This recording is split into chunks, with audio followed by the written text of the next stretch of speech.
Hello, everybody. My name is Socorro. Thank you for joining me today. So today I'm going to talk about this word that everybody seems to throw around so easily is about being chosen. And I'm going to speak about how I feel about chosen and what I'm uh, working on right now is that I feel that we are all chosen.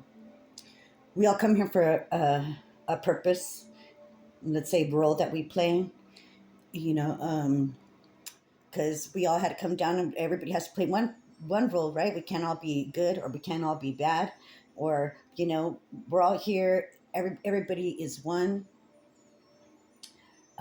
You, me, them, we, us. We're all one, and it's like a puzzle.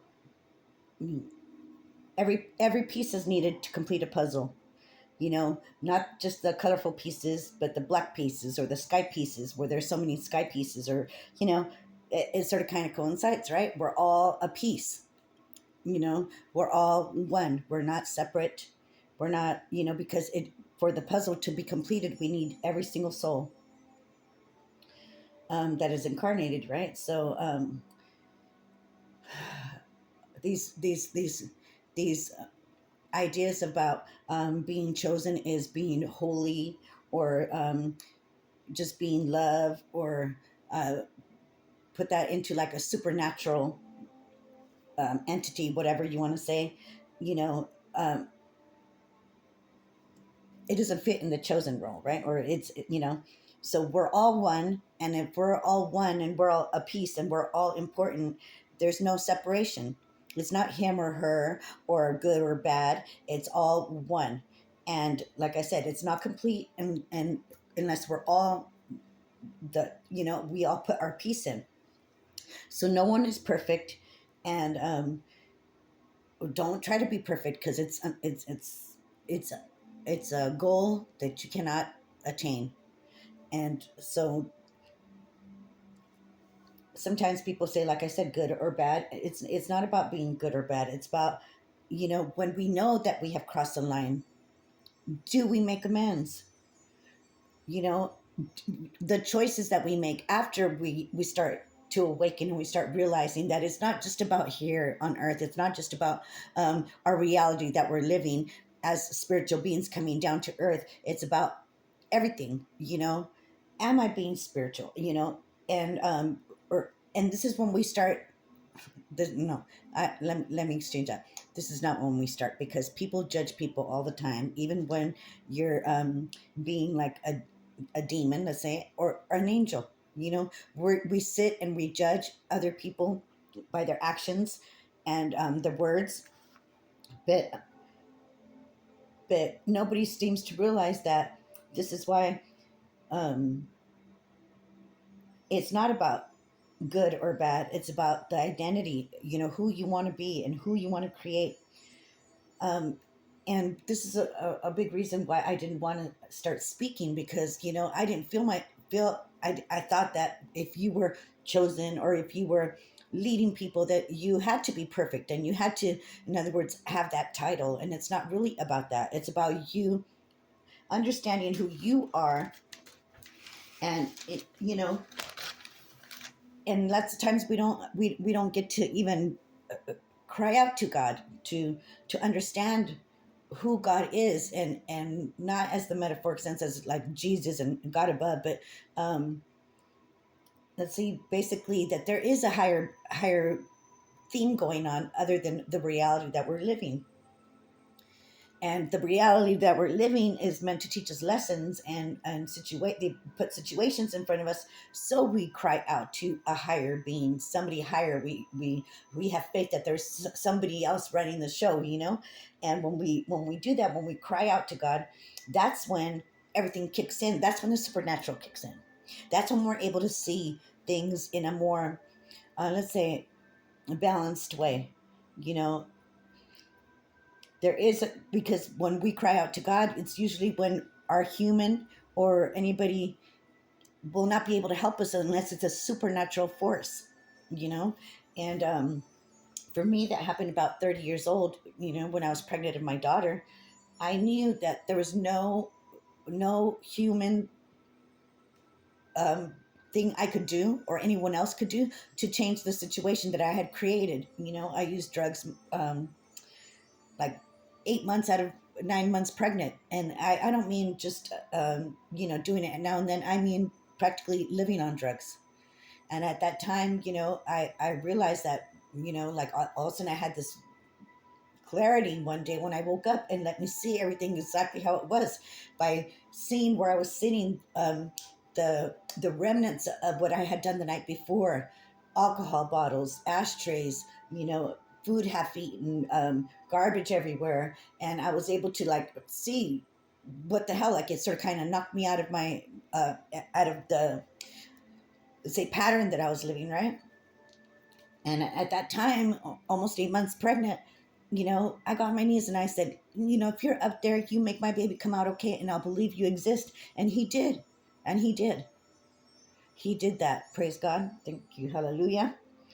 And he did. And he let me know that he was real. And this is why the faith that I have, nobody can take that away from it, because that is not the only time I put him to the test. I put him to the test plenty of times.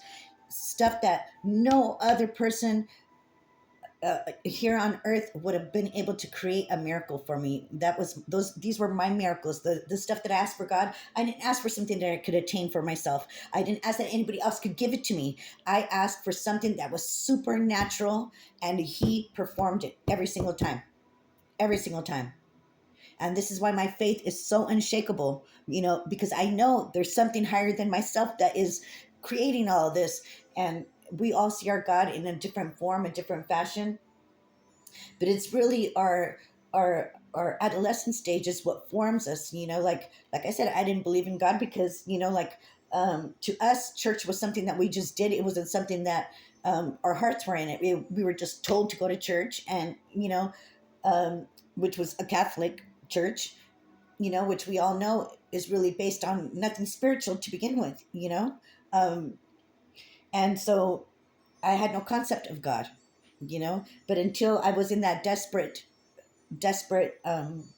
situation where I was able to cry out to God in order for me to see and know that um, there was something supernatural about what I asked for, and it was done.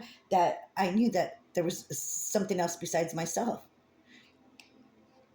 And so when we're in our adolescent stage, our thoughts and our feelings, everything that everybody says that the environment doesn't matter, but the environment is what shapes us when we're little. And if we're walking around with all these wounds and stuff, we don't know any better, because that is what we know. And this is, for me, it was my self-esteem, that I was somebody that had something to say, something to help other people. They worked on my self-esteem, so I didn't feel good enough to speak up.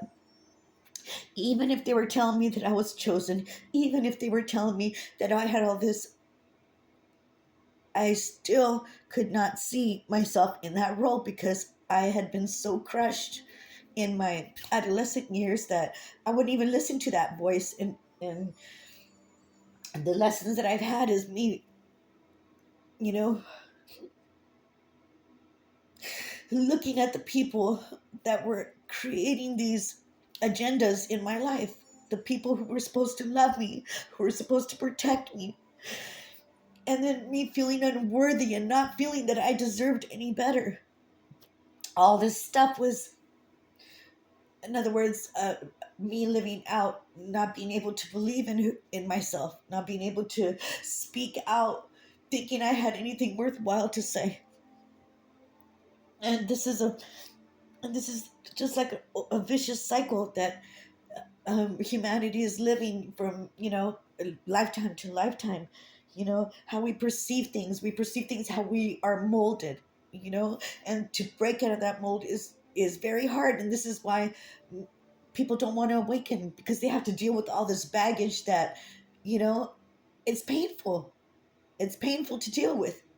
It's painful to come to the realization that you're not truly loved by your family, your mother, your father, whatever, whoever it might be.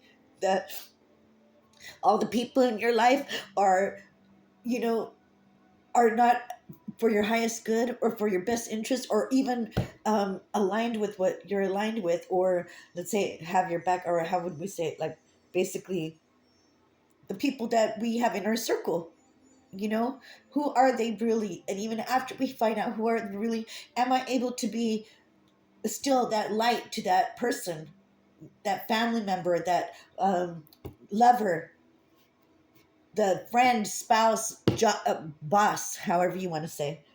Am I still be able to, am I able to still hold the light to that person, you know? And not really like, oh, go say I'm holier than that, I'm holier than that, I'm holier than that. No, just by the way your actions that you take, the things that you say, the thoughts that you have about them, you know? And it's all a matter of how we perceive things. We judge others by their actions, but are our actions good? And then we have to realize that we are not all healed people. We are all people just trying to play the role. In other words, some people don't say that they don't want to play a role, they don't want to believe this, but hey, whether you know it or not, or you like it or not, you're playing a role. No matter what role you play, you're in it, and you're a puzzle piece, and you matter just like every other puzzle piece matters.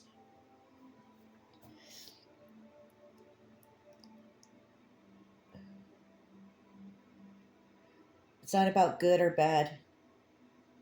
Free will is, we have, like I said, a fork in the road. You don't have to take any kind of road. You could go in the middle, use your free will to stay neutral, not to be judging other people's, to love good and bad, because it's not really good and bad, it's just us as one. Every person that we speak to, talk to, everything that's living in even earth, we are all one, we're all connected, we are all the universe. We are all you, me, them, they, us, we, and we are all the chosen. Thank you.